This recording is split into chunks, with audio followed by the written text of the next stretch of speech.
को दूर एक हवेली की मरम्मत का काम मिलता है। जगन को पैसे की जरूरत होती है, इसलिए वो मना नहीं करता और अपने बीवी बच्चे के साथ हवेली पर पहुंच जाता है। हवेली में उनको रमेश और लक्ष्मी मिलते हैं, जो उस हवेली की देखभाल का काम करते हैं। वो जगन को उनका कमरा दिखाते हैं। जगन और उसका परिवार उस रात आराम से अपने कमरे में सो जाते हैं। सब बड़े ही थके हुए होते हैं, इसलिए सोने के बाद किसी को जरा भी होश नहीं होता। अगले दिन जगन काम पर लग जाता है और लता बबलू के साथ पूरी हवेली देखने लगती है। देखते देखते वो एक बंद कमरे के पास पहुंच जाती है। अरे, इस पर तो ताला है, और ये क्या, लाल कपड़ा बांध रखा है।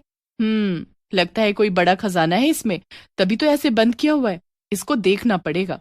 उसके बाद लता अपने कमरे में चली जाती है। रात को जब सब सो रहे होते हैं तो अचानक जगन की आंख एक अजीब सी आवाज से खुल जाती है। जगन बड़े ध्यान से सुनने लगता है तो ऐसा लगता है जैसे कोई कचर कचर कुछ खा रहा हो।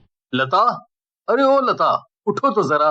अजी क्या बात है, क्यों उठा रहे हो? ये आवाज सुनना जरा, कितनी अजीब है ना, जैसे कोई कुछ चबा चबा कर खा रहा हो। कौन सी आवाज जी? मुझे तो कोई आवाज नहीं आ रही, बिल्कुल सन्नाटा है यहाँ तो। लता को कोई आवाज सुनाई नहीं देती, पर जगन को अभी भी वो आवाज सुनाई दे रही होती है। जगन से रहा नहीं जाता और वो अकेले ही उठकर देखने चल देता है कि आवाज आखिर आ कहां से रही है। जैसे ही जगन आगे बढ़ता है, उसे वो आवाज और तेज सुनाई देने लगती है। जगन चलते चलते उसी कमरे तक पहुंच जाता है।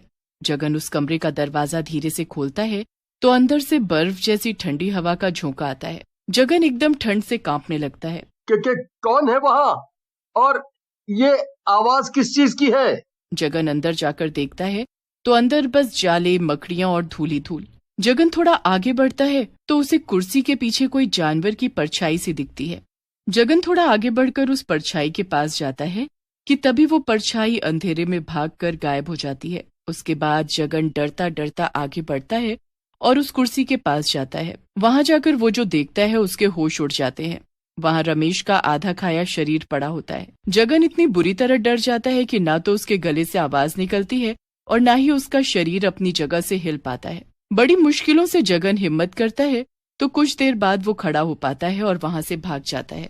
वो तुरंत अपनी पत्नी लता को जगाता है और उसे सारी बात बताता है। क्या हुआ है तुम्हें? खुद को नींद नहीं आ रही है, पर मुझे तो सोने दो, बेकार की बातें करते हो। अरे, पर मैं सच बोल रहा हूँ। हे भगवान, लगता है तुम मुझे सोने नहीं दोगे। चलो जरा मेरे साथ, मैं भी तो देखूं कौन सा भूत घूम रहा है इस हवेली में। जगन लता को उस कमरे में लेकर जाता है।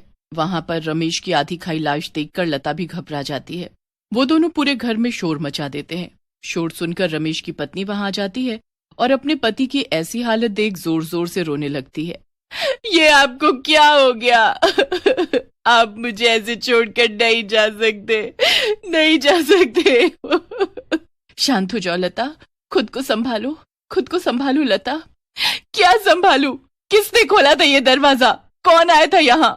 मैंने तो बस आवाज सुनी और उसी आवाज को सुनते सुनते मैं यहाँ तक आ गया। ये दरवाजा तो पहले से खुला हुआ था। ऐसा कैसे हो सकता है? यहाँ हमारे अलावा तो कोई नहीं रहता। किसी ने तो खोला है इसे, पर जिसने भी खोला है वो खुद नहीं बचेगा। अब कोई नहीं बचेगा। अब कोई नहीं बचेगा। लक्ष्मी पागल हो जाती है और जोर जोर से हंसते हुए वहां से चली जाती है। लता अब अंदर ही अंदर बहुत डरी हुई होती है। वो अपने पति से वहां से जाने को कहती है, पर जगन ने पहले से काम के सारे पैसे ले लिए होते हैं, इसलिए वो काम को अधूरा छोड़कर जा ही नहीं सकता था। लता की हालत बहुत बुरी हो जाती है। वो बड़ी मुश्किल से उस रात सो पाती है। अगला दिन जैसे तैसे निकल जाता है, पर फिर जैसे ही अंधेरा होने लगता है, जगन और लता बहुत परेशान होने लगते हैं और एक दूसरे को तसल्ली देते हैं।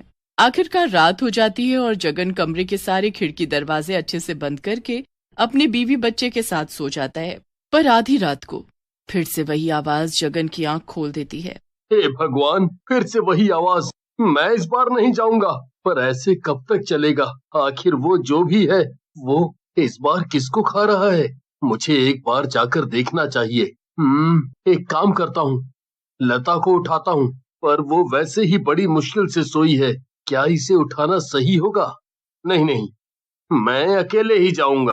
जगन हिम्मत करके उठता है और फिर से जाकर देखता है तो आवाज उसी कमरे से आ रही होती है। जगन इस बार बहुत ही ज्यादा डरा हुआ होता है। वो जैसे तैसे हिम्मत करके आगे बढ़ता है तो फिर से वही एक जानवर जैसी परछाई अंधेरे में बैठी कुछ चबा रही होती है। कौन हो आखिर तुम? वहाँ क्या कर रहे हो? जगन की आवाज सुनकर वो परछाई फिर वहाँ से गायब हो जाती है।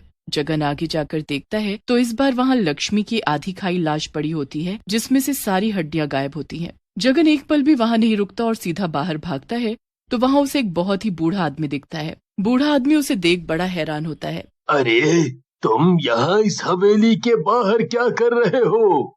जी, वो मैं यहाँ इस हवेली की मरम्मत का काम कर रहा हूँ। मैं, मेरी पत्नी और मेरा 2 साल का बेटा, हम सब कुछ दिनों से यहीं रह रहे हैं। क्या? इस हवेली की? तुम यहाँ कैसे रह सकते हो? तुम यहाँ से चले जाओ, अभी के अभी चले जाओ, जल्दी से अभी के अभी अपने परिवार को लेकर चले जाओ। यहाँ बुरी आत्मा का साया है। उसने ही तो रमेश और लक्ष्मी दोनों को मेरे सामने चबा चबा कर मार डाला और उनकी सारी हड्डियां तक खा ली। ये तुम क्या बोल रहे हो? रमेश और लक्ष्मी मर गए? सच बताओ कि क्या तुमने उस हवेली के पीछे का दरवाजा खोला जिसमें लाल कपड़ा बंधा था? नहीं, मैंने उसे नहीं खोला, पर वो तो पहले से ही खुला हुआ था। ओहो, ये तो अनर्थ हो गया। आखिर किसने खोल दिया उस कमरे को? क्या बात है बाबा, मुझे सब सच सच बताओ। वो कमरा सालों से बंद था। सालों पहले मनोज और जया शादी करके इस हवेली में रहने आए थे। आस पास के लोग बताते थे कि जया अक्सर शमशान में चिताओं के पास बैठी दिखती थी। फिर एक दिन तो उनके नौकर की बहुत बुरी हालत में लाश मिली। लाश बोलूं या मांस के कुछ टुकड़े। जब गांव के लोगों ने ये बात मनोज को समझाई तो वो इस बात को समझने को तैयार ही नहीं था कि उसकी पत्नी पर कोई साया है। बस फिर वही हुआ जिसका डर था। क्या क्या हुआ था? एक दिन जब मनोज का भाई उस हवेली में पहुंचा तो वहां जया मनोज की हड्डियां चबा रही। सामने मनोज का आधा खाया शरीर पड़ा हुआ था। मनोज का भाई ये सब देख वहां से तुरंत गांव की तरफ भागा और लोगों को सारी बात बताई। उसके बाद दूसरे गांव के एक बहुत बड़े तांत्रिक को बुलाया गया, जिन्होंने बताया कि जया एक चुड़ैल है जो हड्डियां खाती है, इसीलिए वो लोगों की चिता के आगे बैठी मिलती थी। उस दिन उस चुड़ैल को उसी के कमरे में बंद कर दिया गया था, पर मुझे समझ नहीं आ रहा वो आजाद कैसे हुई। वो सब मैं नहीं जानता। अभी तो मुझे अपनी बीवी और बेटे की चिंता है। मुझे अभी उनके पास जाना होगा। जगन और वो बूढ़ा आदमी जल्दी से घर के अंदर जाते हैं तो वहाँ का नजारा देखकर दोनों कांप उठते हैं। वहाँ लता की लाश पड़ी होती है और उसकी हड्डियों को उसका बेटा चबा चबा कर खा रहा होता है। जगन रोता रह जाता है। मैं बबलू नहीं जया हूँ। लता और तेरे बेटे ने ही मुझे उस कमरे से आजाद किया था। चलो भागो यहाँ से। पर मेरा बेटा, मैं अपने बेटे को ऐसे छोड़कर नहीं जा सकता। कौन सा बेटा? तेरे बेटे को तो मैंने सबसे पहले खाया था।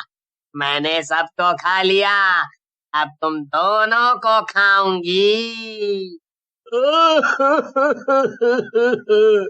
मेरा बेटा, मेरी बीवी, हे भगवान, ये चुड़ैल मेरा पूरा परिवार खा गई।